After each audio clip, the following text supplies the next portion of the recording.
Assalamualaikum and good morning, madam. Allow me to introduce myself. My name is Nurul Aida Razwan. Today, my group and I will be presenting our solution for problem-based assignment. So first, we will begin with the introduction for this topic. So for the introduction, cloud computing has changed the way business manage their IT system today. It offers flexible resources, lower costs, and easier management compared to traditional on-premise servers. So in this report, we explain how a cloud service provider chooses between virtual machines and containers for different workloads, the security measures needed during cloud migration, and how cloud computing helps business scale their operation during peak seasons.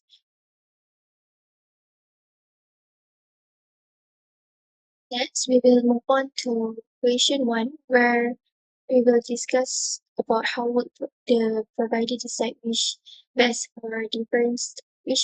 suited for different types of workload. So virtual machines, a legacy application. So it is all the apps that require a specific operating system version. It is high isolation.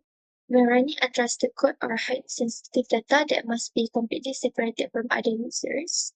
And then it full operating system control, where the user needs to modify kernel settings or run a completely different operating system.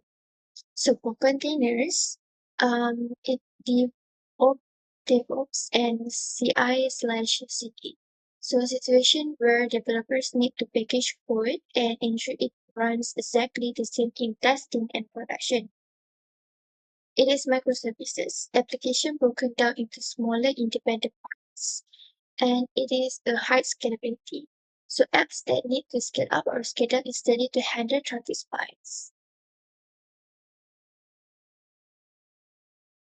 Next, we will compare the performance and resource management aspect of virtual machines and containers in cloud environment. So first, our architecture. So virtual machines, it includes a full gas operating system on top of a supervisor, while containers share the host operating system kernel, use a container engine. So for startup time, for virtual machine is slower, takes minutes to boot the entire operating system, while container is faster, takes seconds to start only the app starts. For resource usage, so virtual machine is higher, it requires significant RAM and CPU for each guest operating system, while containers is lower than virtual machine. It's very lightweight, multiple containers can run on one host. So compare the performance. So for performance for virtual machines is slight overhead due to the hypervisor layer, while container near near native performance because there is no guest operating system overhead. And for features, and lastly, portability. Virtual machine harder to move between different cloud providers, while containers highly portable runs the same on any system with a container engine. So next, I will pass it to the next member to present our other solutions.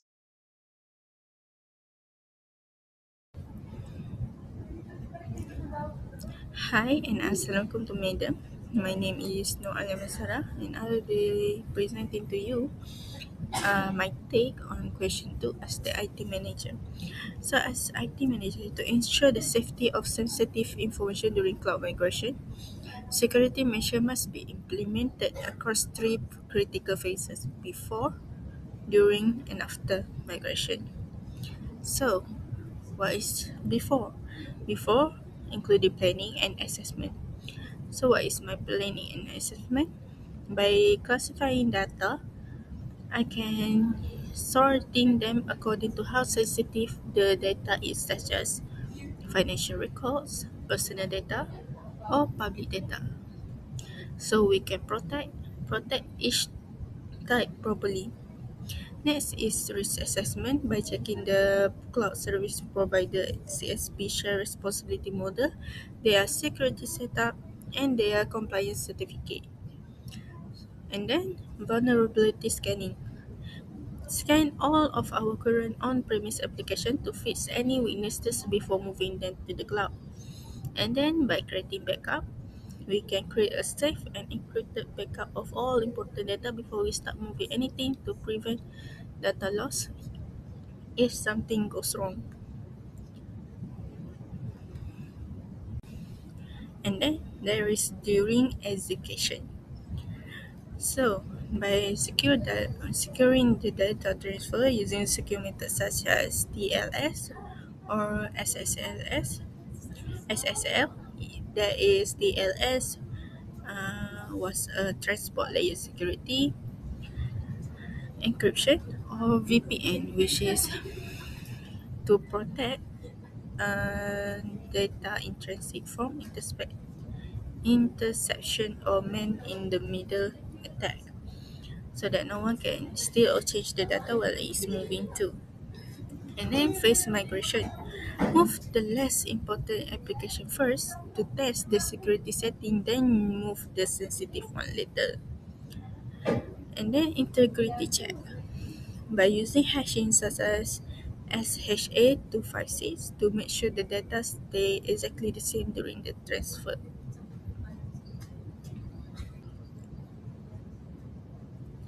And then the after, which is the monitoring and maintenance. So by continuous monitoring, set up SIEM, which is security information and event management tools to watch all logs in real time and catch any suspicious activity immediately. And then what is our planning or incidents? By update our emergency plan to include cloud problems such as account hacking or API attack. Next is data protection and rest. So we ensure all data stored in the cloud is encrypted. Identity and access management IAAM audit. Check user permission regularly so that everyone only get the access they really need. This is called the principle of least privilege, POLP.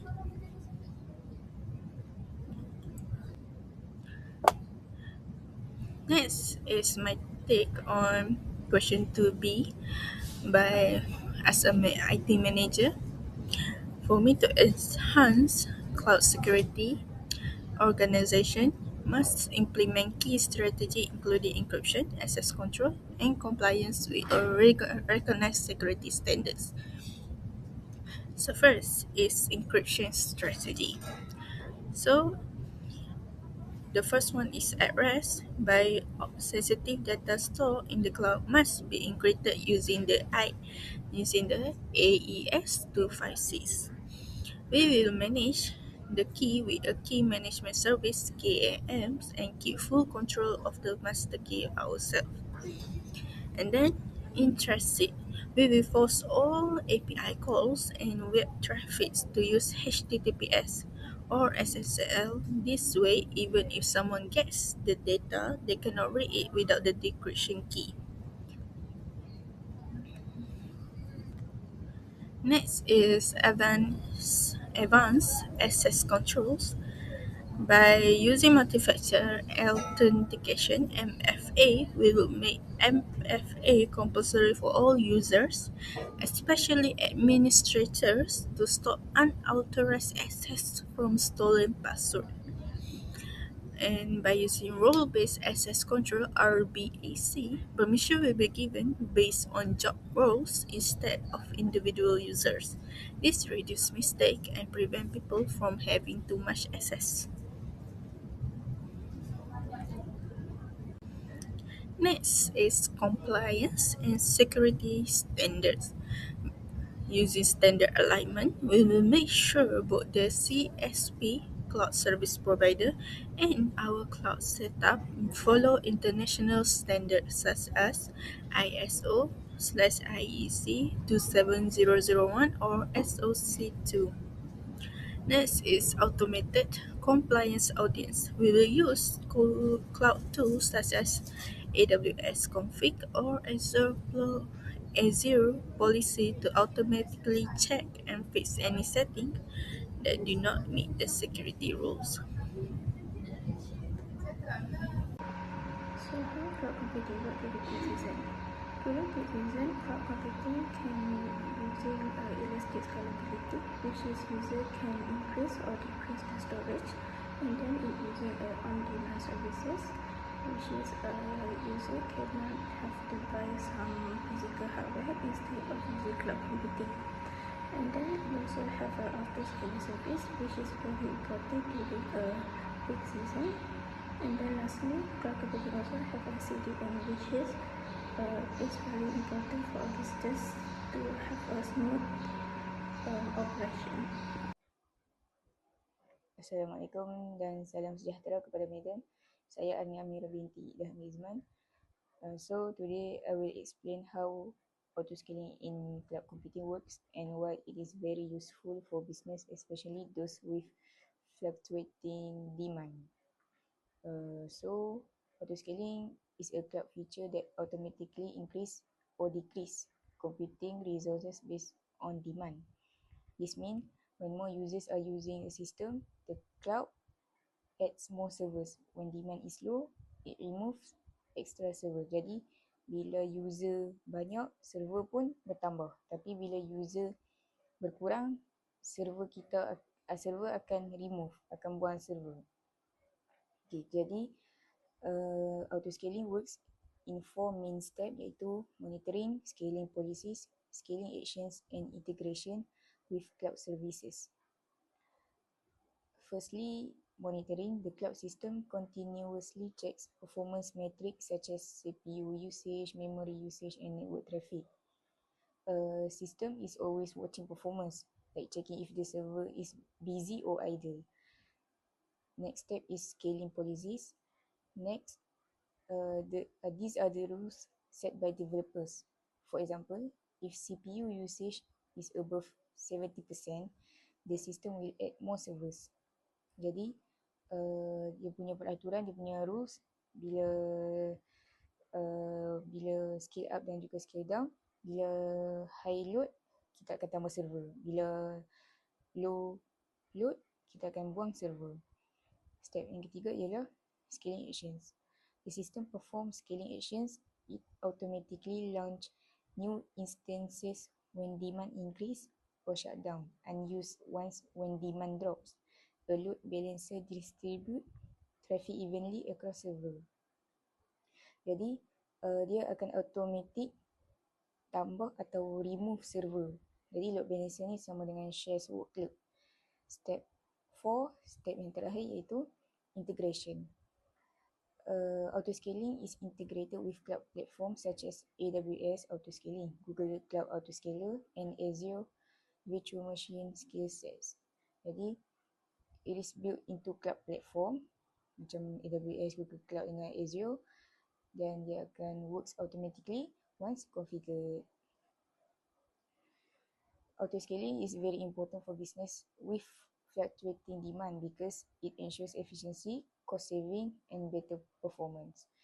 So firstly, for cost optimization, business only pay for the resources they actually use. When demand is low, extra server automatically remove and reduce unnecessary cost. Jadi kebaikan dia ialah kita tak perlu membazir duit dan kita hanya perlu bayar bila kita nak guna sahaja. Second advantage is reduce manual work. There's no need for IT staff to monitor and adjust servers manually. This saves time and allows teams to focus on important tasks. Jadi kebaikan kedua ialah kita kurangkan pekerjaan secara manual. Tak perlu IT staff sentiasa berada dekat depan PC untuk monitor setiap hari, setiap jam, 24/7, sebab sistem tu dia akan handle sendiri semua.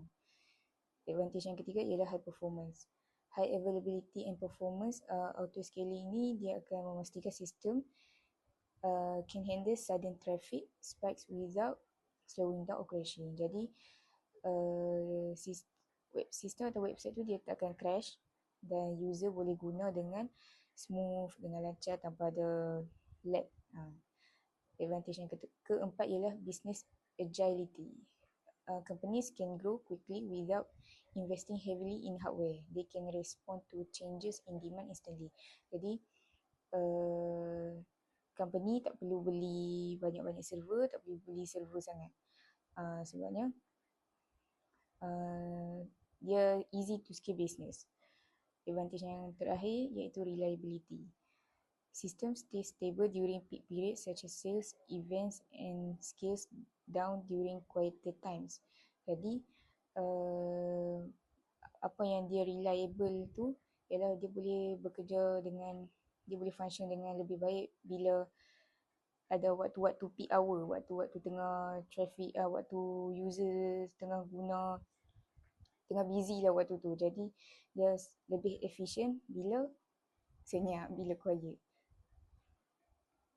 So in conclusion, this report shows how cloud computing helps business become more efficient, flexible and secure. We learn that choosing between virtual machines and containers depends on the type of workload, while strong security measures are important to protect data during cloud migration. We also saw how cloud features like scalability and auto-scaling allow business to handle sudden increases in demand without affecting performance. Overall, cloud computing helps organizations reduce costs, improve reliability, and stay competitive in today's digital world. Therefore, business must continue to use cloud technologies wisely and keep improving their system to achieve long-term success. Thank you.